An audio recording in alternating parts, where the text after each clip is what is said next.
안녕하십니까? 항상 정확한 소식을 전해드리는 KUMC TV 뉴스를 전해드립니다. 오늘의 첫 뉴스는 북한이 네 번째 미사일을 발사했다는 소식입니다.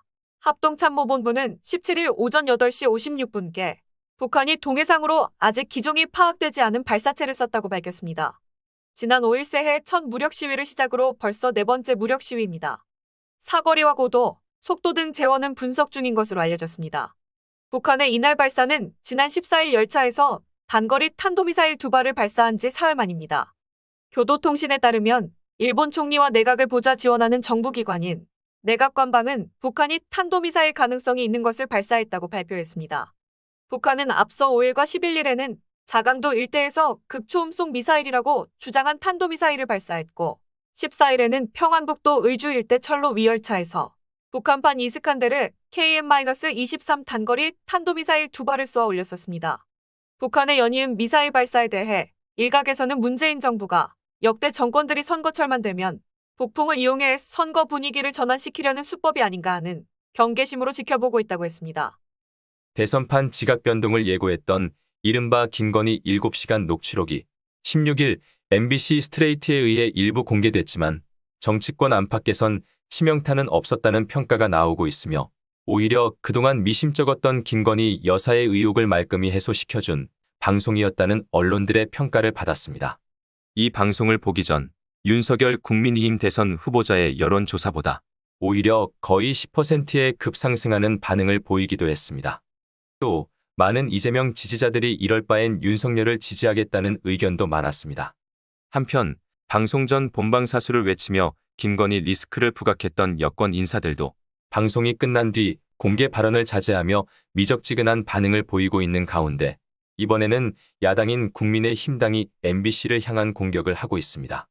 권영세 국민의힘 선거 대책본부장은 17일 MBC가 우리 예상에서 벗어나지 않았다.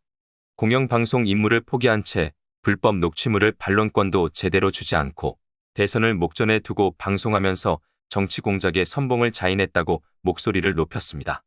권 본부장은 이날 오전 서울 여의도 국회 본청에서 열린 선대본부 대책회의에서 단순한 불공정을 넘어 매우 악질적인 정치 공작 행위라며 이같이 말했습니다.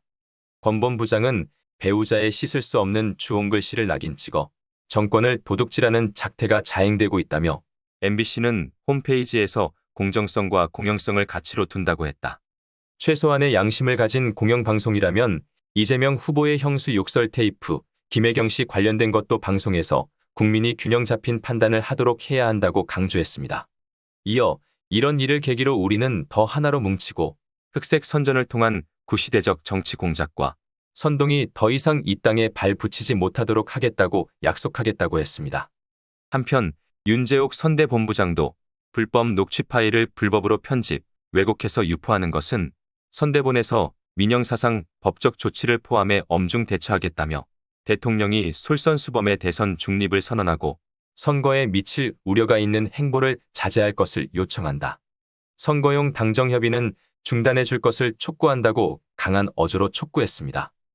코로나19의 발현을 정확히 5년 전에 예견했던 마이크로소프트사의 전직 회장인 빌 게이츠는 화요일 트위터 토론에서 현재의 코비드19 백신은 두 가지 주요 요인이 빠져 있다며 오미크론이 통과하는 지역사회에 면역력을 줄 수 있다고 주장했습니다. 마이크로소프트의 공동 창업자이자 세계에서 가장 부유한 사람 중 한 명인 빌 게이츠는 그의 재단을 통해 백신 연구에 투자하고 유행병에 관한 중요한 연설을 했습니다. 최근 그는 세계 공중보건학 학장을 맡고 있는 에든버러 대학의 데비스 리다 교수와 코비드19의 현황, 백신 및 관련 문제에 대해 이야기했습니다. 팬데믹 대유행을 끝내는데 가장 큰 차이를 가져올 수 있는 백신 돌파구에 대해 물었을 때 그는 백신의 효능에 대해 말했습니다. 우리가 가지고 있는 백신은 심각한 질병과 사망을 매우 잘 예방하지만 두 가지 핵심 사항이 빠져 있습니다.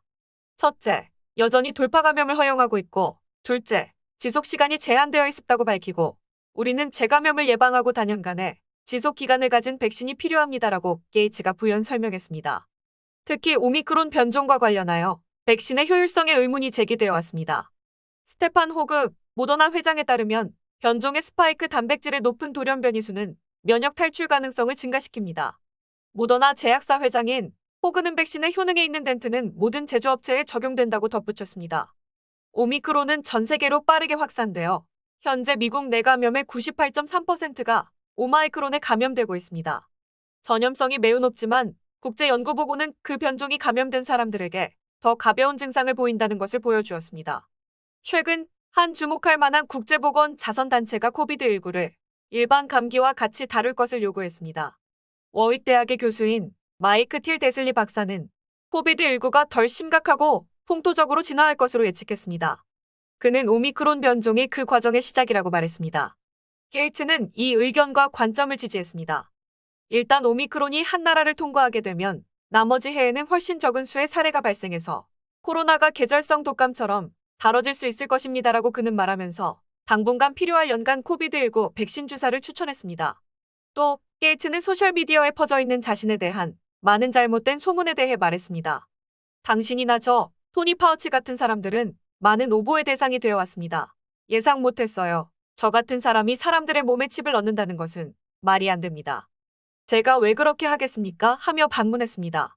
그리고 나서 빌 게이츠는 전 세계적으로 백신의 이용 가능성에 대해 논의했습니다. 전 세계 국가들이 수요가 있었지만 물류 문제와 비효율적인 의료 시스템으로 인해 개발도상국에서의 적절한 백신 공급을 막았다고 말했습니다. 중국 우한에 위치한 수산시장의 박쥐에서 코로나 바이러스가 나왔다는 중국 당국의 이론에 대해 게이츠는 이 주장을 인정했습니다. 코로나 바이러스로 알려진 신종 코로나 바이러스가 중국 도시의 정부 연구소에서부터 시작되었다는 증거가 늘어나고 있음에도 불구하고 말입니다. 스리다르가 코로나 팬데믹의 기원에 대해 물었을 때 게이츠는 대부분의 팬데믹에서 사실인 다른 종에서 왔다는 데이터는 사실에 가깝습니다. 그러나 사람들은 이것에 대해 계속 추측할 것이고 우리는 실험 연구에 조심스럽도록 다가가야 합니다. 앞으로 다른 종에서 발병이 있을 것이기 때문에 우리는 이에 대비하는데 투자할 필요가 있습니다라고 미래를 예견하는 듯한 말을 하기도 했습니다. 백신 연구에 대한 투자 외에도 게이츠는 코비드19와 관련된 다른 투자를 했다고 전해집니다. 지난 7월 조지 소로스와 게이츠의 지원을 받는 컨소시엄이 코비드19 테스트 회사인 미스틱의 인수합병에 참여했습니다. 세계보건기구 WHO는 코로나를 치료하기 위한 두 가지 신약인 바리치티닙과 소트로비맙을 추천했습니다. WHO는 경구용 약물인 바리치티닙이 심각하거나 치명적인 코로나 환자에게 코르티코 스테로이드를 투여하는 것이 강력하게 권장된다고 발표했습니다. 바리키티닙은 야누스 키네이스 억제제라고 불리는 약물의 한 종류로 면역체계의 과도한 자극을 억제하는 약품입니다. 그 약은 류마티스 관절염 치료에도 사용됩니다. 세계보건기구의 가이드라인 개발 그룹은 바리키티닙이 생존을 개선하고 환기의 필요성을 줄였으며 부작용이 관찰된 적은 없다는 확실한 증거를 발견했다고 발표했습니다. 소트로비맙은 경미하거나 중간 정도의 코로나 증세를 가진 사람들에게 조건부로 권장되지만 입원할 가능성이 높다고 알려졌습니다. 이것은 당뇨병, 고혈압, 비만과 같은 기저질환을 가지고 있고 예방접종을 하지 않은 사람들을 포함한다고 WHO는 발표했습니다. 소트로비맙은 약 30분에 걸쳐 단일 정맥주사로 투여됩니다. 모노클론 항체 약물로 WHO가 2021년 9월 권고한 또 다른 모노클론 항체인 카시리비맙, 임데비맙의 대안으로 사용할 수 있습니다. 단일 클론 항체는 면역 체계에서 인간의 항체처럼 작용하도록 설계된 실험실에서 만들어진 단백질입니다. 오미크론에 대한 단일 클론 항체의 효과에 대한 연구는 현재 진행 중이지만 초기 실험실 연구는 소트로비맙이 그 활동을 유지한다는 것을 보여준다라고 그 WHO 연구기관은 발표했습니다. 1월 14일 WHO 권고안은 치료와 코로나에 관한 연구기관의 생활 지침의 8번째 업데이트이며 심각하지 않은 환자에서 심각한 환자까지 4,000명 이상의 코로나 환자를 포함하는 7개 임상시험의 증거에 기초한다고 밝혔습니다. 이 지침에 관련된 전문가 패널은 심각하고 치명적인 코로나에 대한 두 가지 다른 약물인 룩솔리티닙과 토파키티닙에 대한 정보도 검토하고 있다고 했습니다. 그러나 그 약물들은 소규모 실험의 증거로 약효를 보여주지 못했고 토파키티닙으로 심각한 부작용의 증가를 암시했다고 판단했습니다. 그러나 WHO는 그 이후로 이 약의 사용에 대해 조건부 권고를 내렸었습니다. 인권단체인 메데신 샨스 프런티에레는 바리치티닙에 대한 WHO의 이번 새로운 약품 권고에 크게 환영했습니다. 성명에서 이 단체는 정부들에게 특허 보호가 이 치료법에 대해 방해가 되지 않도록 조치를 취할 것을 촉구했습니다. 세계적인 인권단체인 국경 없는 이사회는 미국 제약사 일라이릴리가 브라질, 러시아, 남아프리카 공화국, 인도네시아 등 광범위하게 특허를 출원하고 취득해 저렴하게 생산될 바리키티닙 생산을 막고 있다고 지적했습니다. 이 단체의 성명은 바리시티닙이 이미 류마티스 관절염과 같은 다른 질환에 대해 승인되었고 제네릭 버전이 이미 인도와 방글라데시에서 미국 LI 릴리 제약사가 청구하는 것보다 훨씬 저렴한 가격으로 제공되고 있음에도 불구하고 회사가 대부분의 지역에서 제네릭 생산을 계속 차단하는 한 코로나와 다른 질병과 같이 치료하는데 널리 사용되지 않을 것이라고 국경 없는 의사회는 말했습니다. 실제 이 약품의 가격은 인도의 한 제조업체의 경우 바리키티닙을 14일 동안 하루에 한 번 4mg씩 시술하는데 코스당 5.50달러로 책정했는데 방글라데시 최저가는 6.70달러입니다. 이는 작년 7월 일라이 릴리가 제시한 치료비를 보면 한 코스당 2,326달러의 터무니없는 가격보다 거의 400배 낮은 금액이라고 국경 없는 이사회는 특허 신청 중인 미국 엘리넬리 제약사의 가격 산정을 비난하고 나섰습니다. 미국에서 가장 큰 두 개의 소매 약국인 월그린스와 CVS가 최근에 코비드19 전염 확산으로 직원 부족 현상이 발생함에 따라 주말에 일부 상점과 약국을 일시적으로 폐쇄한다고 밝혔습니다.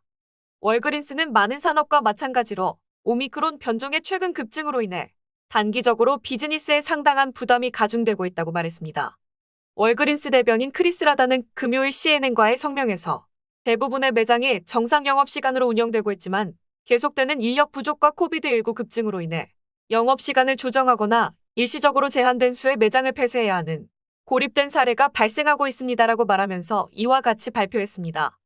매장 시간을 조정하는 결정을 내릴 때 라다는 회사가 각종 약 처방 수요가 가장 적은 요일을 선택함으로써 고객의 혼란을 최소화하기 위해 모든 노력을 기울인다고 말했습니다. 그녀는 회사가 일시적으로 가게를 닫을 때 약국 서비스는 가장 가까운 월그린즈로 안내한다고 덧붙였습니다. CVS 코퍼레 커뮤니케이션의 마이크 디엔젤리스 전무에 따르면 금요일 CVS는 매장 중 가장 큰 비중을 차지하는 매장들이 평상시 주말에도 영업을 하고 있다고 말했습니다. 그러나 그는 거의 모든 산업과 회사에 영향을 미치는 인력 부족과 오미크론 급증으로 인한 극심한 인력난을 해결하기 위해 극소수의 상점들이 주말 중 하루 또는 이틀 동안 임시 문을 닫게 될 것이라고 밝혔습니다. 그러나 이러한 조처는 일시적이라고 그는 말했습니다. 미첼 로스홀츠 미국 약사협회 사무국장은 미국 전역에서 직원 채용 압박으로 약국들이 문을 닫고 있다고 말했습니다. 로스홀츠는 지난달 CNN과의 인터뷰에서 이것은 약국뿐만 아니라 의료 시스템 전반의 문제이지만 우리 회원들은 부스터를 맞거나 심지어 첫 번째 접종을 받고 싶어하는 사람들, 코로나 예방접종뿐만 아니라 검사에 대한 수요 증가로 인해 현재 지속적으로 이 문제를 해결하고 있습니다라고 말했습니다. 광복회 미주서남부 지회는 2022년 제3기 출범과 함께 제임스한 한인 회장과 미주 광복회장 및 광복회원 등 20여 명이 참석하여 시무식 및 현판식을 거행했습니다. 지난 14일 오전 10시에 한인회관 내 새로운 사무실에서 현판식을 거행하고 활동에 들어갔습니다. 제3대 회장으로 취임한 김준배 회장은 2022년 새 사무실 현판식을 계기로 미주 지역 독립유공자 후손 찾기를 목표와 함께 미주 지역 독립유공자 발굴 사업도 2022년 중요 사업으로 실시할 것이라고 말했습니다. 이상 KUMC TV뉴스를 마칩니다. 다음 시간까지 안녕히 계십시오.